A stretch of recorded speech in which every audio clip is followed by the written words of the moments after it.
Howdy, howdy, howdy. I'm Hersey and welcome to the SportsReproject.com YouTube channel. Today in this video I'm going to talk a little bit about registering a antique motorcycle. So first off, what's an antique motorcycle? Well, in the state of Virginia, that's any motorcycle or other vehicle that is more than 25 years old, 25 model years old, prior to January 1st of the current year. So with this being 2021 and we're already past January 1st, if you had a model year motorcycle of 1994 or earlier, it would be eligible to be registered as an antique.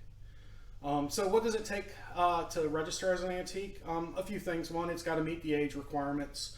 Two, it has to be a vehicle that it's not used as your primary vehicle, right? So it's not your daily driver that you use to get to and from work or the grocery store, that kind of things.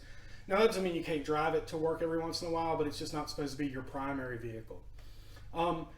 Some of the benefits of registering it as an antique motorcycle once it reaches that 26 years old is, well, for one, it's a permanent registration. So instead of having to renew your plates every year, you pay a one-time $50 fee, and then those plates are permanent for as long as you own the vehicle. Now, they're not transferable, so when you sell the vehicle or if you decide to put standard plates on it because you are going to use it as a daily driver, you will have to surrender those plates.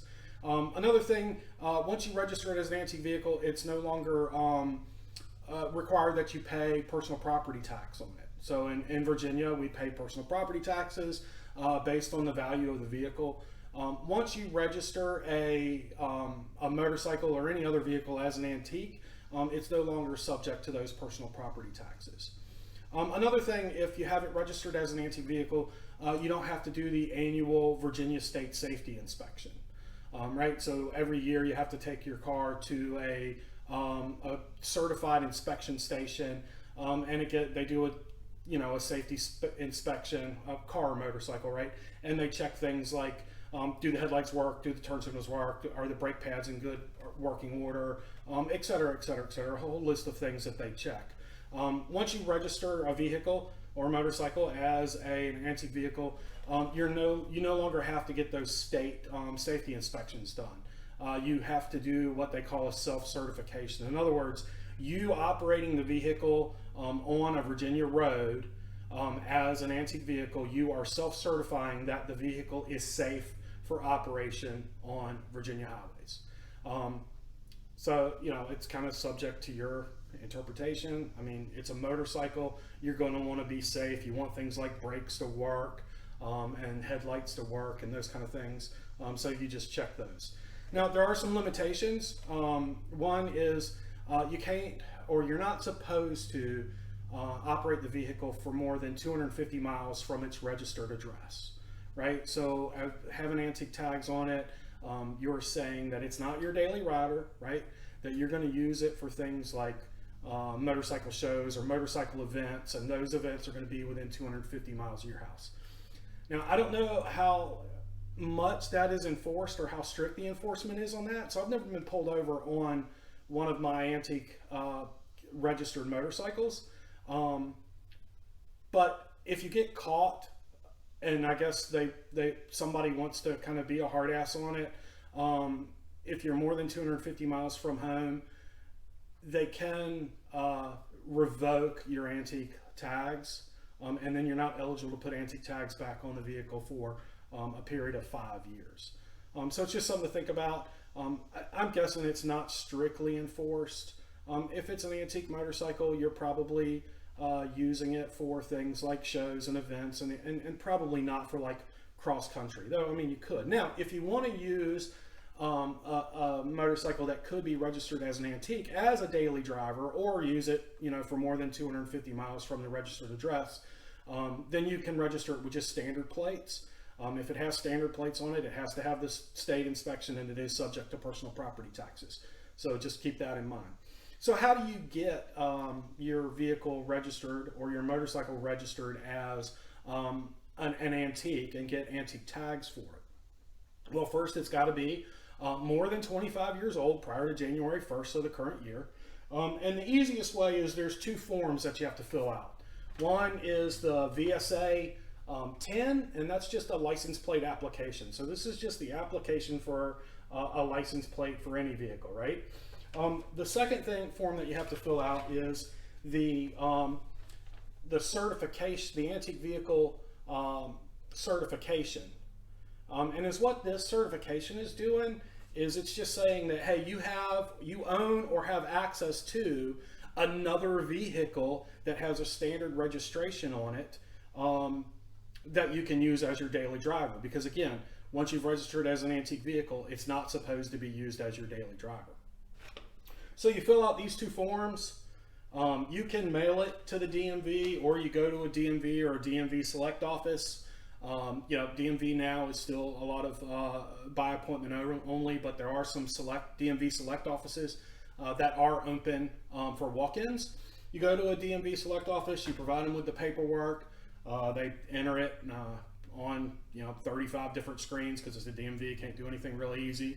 And then they ask you, what kind of plates do you want? There's two choices in Virginia. One is the yellow plate, and this is kind of more traditional embossed license plate, right? So it's yellow and kind of a blue.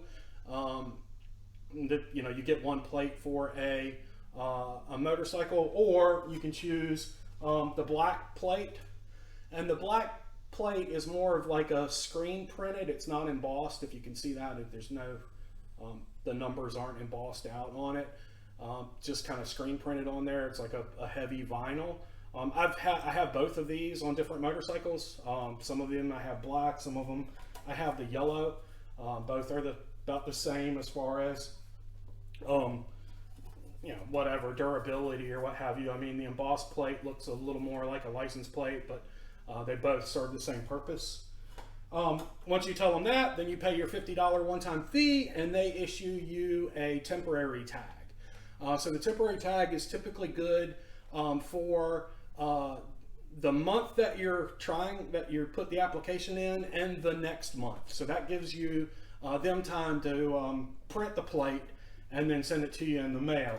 And after a week or so, you'll get a letter in the mail that contains your antique tag registration and your antique tag.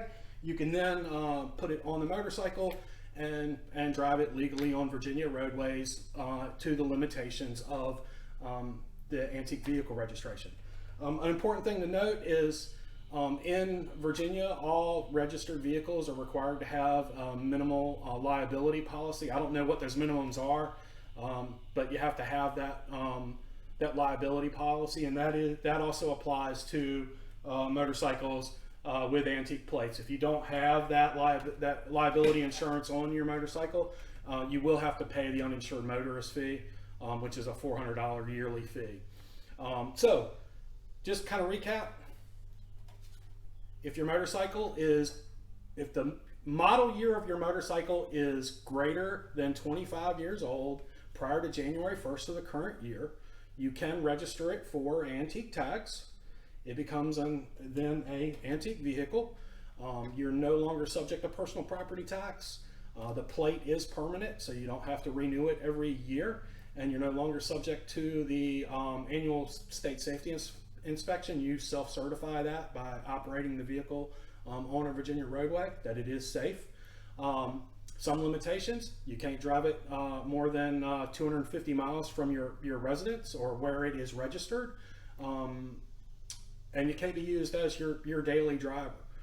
So you have to have another vehicle to use for day-to-day and general purpose driving. Other than that, it's a pretty easy process. I'll link the forms in the description below. That's the VSA 10, which is the VSA 10, which is the license plate application, and then the VSA 10B, which is the antique license plate application certification. That just certifies that you have another vehicle, that you have access to another vehicle to operate on a general use or day-to-day basis. Simple process, saves you a bit of money over time, especially if it's a motorcycle that you're just tinkering with and just driving around town or to a show every now and then or to an event or what have you. you know, all of my Sportsters that I have, the 288s and the 290s are the 288s and the 190, and then I have a 92 Heritage, all meet the requirements of greater than 25 years old. So they're all registered with antique tags, and you know, they're not my daily riders. I don't take them on long trips. They're just for bouncing around town and having a good time. Hopefully you found this helpful. If you did, please like. If you have any questions, please leave a comment. And don't forget to subscribe and press the notification button. Until next time, build, tinker, and ride. Be safe out there. Thanks.